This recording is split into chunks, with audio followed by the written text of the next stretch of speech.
So we just looked at the regular Galaxy Tab S9. Now we've got the bigger Plus version. It's got a 12.4-inch dynamic AMOLED 2X display, 1752 by 2800 resolution, just like the regular S9, up to 120 Hz refresh rate. Snapdragon 8 Gen 2 processor. It's got a bigger battery on this one though, 10,090 milliamp hours, 45 watt fast charging. Somehow this one's even thinner than the regular Tab S9 at 0.22 inches versus 0.23. This one weighs just a little bit more though. This one costs $200 more than the regular S9. They're showing regular price is $1,119, but you can already get it cheaper at $999, so about $200 more than the regular S9. You can currently get double the storage for free. The reason I didn't go that route is because I also got the Flip 5, which gave me a $300 off discount on this. So you can do it that way, or you can always trade in an older tablet to get a discount that way. Also comes with 4 speakers, tuned by AKG with Dolby Atmos. Also has Wi-Fi 6E. On this one, I decided to go with beige, but you can get it in graphite as well, which also looks pretty good in person. Just like the regular Tab S9, super thin box here.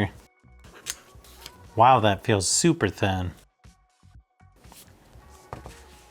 Okay, I like what they're doing with the S Pen, matching the color of the tablet.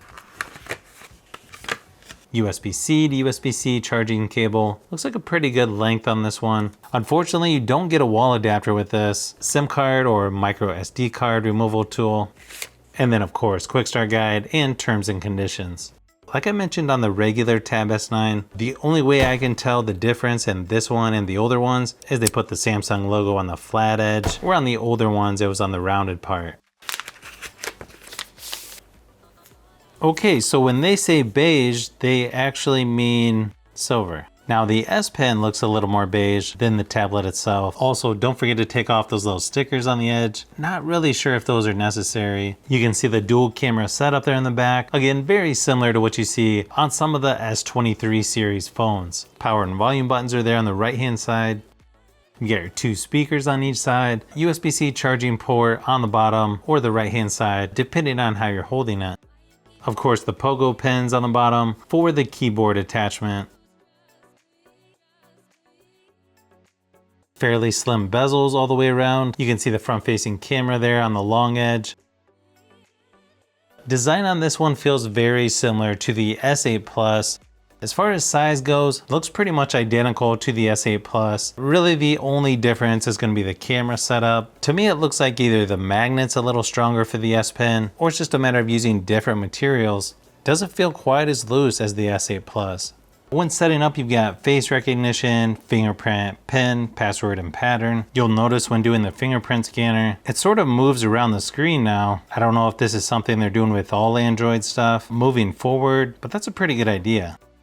Fingerprint scanner actually works really good on here, like most other Samsung devices I've used.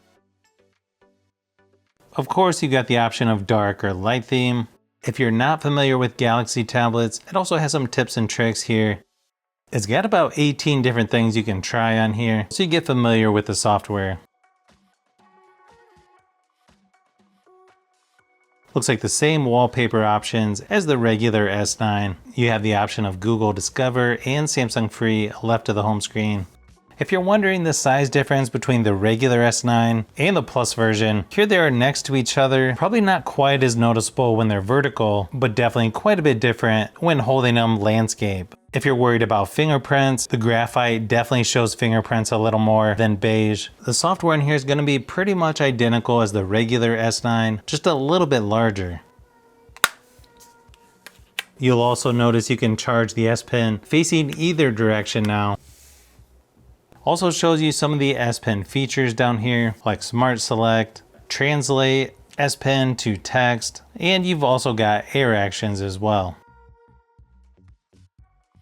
Over here on the side, you've got most of your S Pen shortcuts: Pin Up, Translate, AR Doodle, Live Messages, Screen Write, Smart Select, View All Notes, Create Note, and then you can add pretty much every other app that you want right in there as well. You've also got your Edge panel over here with all your shortcuts, where you can add pretty much any app shortcut to that as well. When you swipe up, you'll see all of your pre-installed apps. You've got a handful from Samsung, Google, a few from Microsoft, and then a couple extras, Netflix, Spotify. You'll also notice you have the taskbar down here at the bottom. Nice thing is they give you the option to turn that off if you would prefer not to use it. Open the notification shade, you've got most of your typical stuff like Samsung DeX, flashlight, link to Windows, nearby share, auto rotate, quick share, eye comfort shield, dark mode, call and text on other devices, second screen, Dolby Atmos, scan QR code, modes, multi-control. Plus you've got about 20 other shortcuts you can add up here at the top. Of course, this is Widevine L1, so you can watch apps like Netflix and Full HD playback resolution, up to 4K resolution for YouTube videos. Also looks like there's more tiles here on the Google Discover newsfeed, so you can see a little bit more information there. Unfortunately, I have the keyboard from the Galaxy Tab S7 and 8 Plus. Even though it connects to the S9 Plus, it's not actually functional. Unless you just have a simple magnetic cover like this one, chances are you're not going to be able to use the same cases from the S8 Plus and the S7 Plus. Then of course you've got Samsung DeX on here. I feel like now that you have the taskbar, Samsung DeX might not be used quite as much as it was before, but still a really nice option to have and one of the best options when it comes to making your tablet feel a lot closer to a regular laptop or desktop like computer. And of course you can do split screen and floating windows on here as well. I also ran my typical battery drain test, and yeah, very similar to the regular Galaxy Tab S9, lasting just under 9 hours before it died completely, and that's more of an extreme usage at 100% screen brightness, so just really nice to see improved battery life over the previous Galaxy Tab S8 series. Performance-wise, you can see it's a nice jump in performance over the Tab S8 series and is easily going to be able to play games like PUBG Mobile, Asphalt 9 at pretty high graphics and frame rate settings. To me though, when playing PUBG Mobile, I don't feel like it looks like that much of an improvement over the Tab S8 series. At least not as much as I thought it would be. Still pretty good performance, and if you're looking for an Android tablet for gaming, probably going to be tough to beat the S9 series. Just like the regular Tab S9, speakers on here really nice, and with the Dolby Atmos turned on. Not sure if it's better than the previous version, but it does feel like it's nice and loud. Here's a quick sample just to give you an idea of what it sounds like.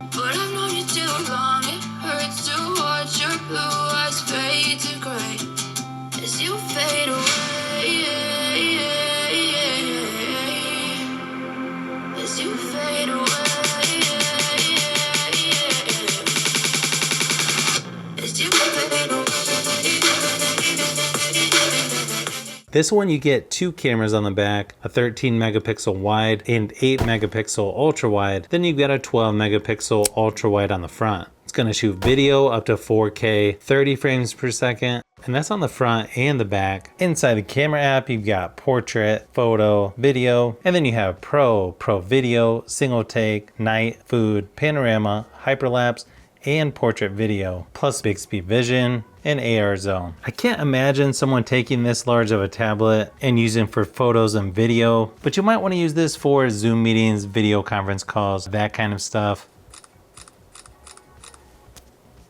To me, it looks like the details on here are actually pretty good, fairly fast shutter speed as well. Here's a few samples of photo and video just to give you an idea of what to expect from the new Galaxy Tab S9 Plus.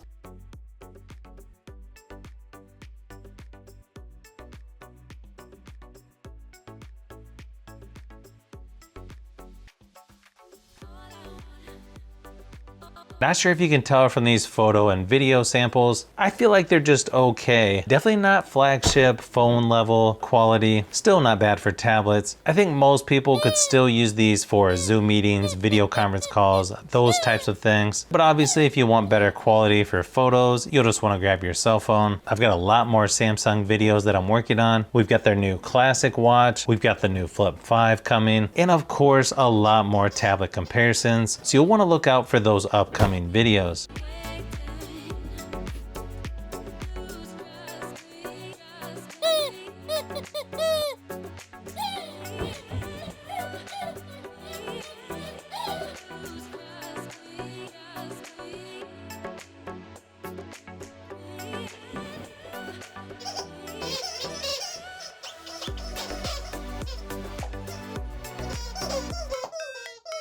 So if you've made it this far into the video, you may want to say thanks by subscribing, and don't forget to give a thumbs up if this video was helpful. This is Brian from Fishbee Productions. Thanks for watching, and I'll see you on the next one.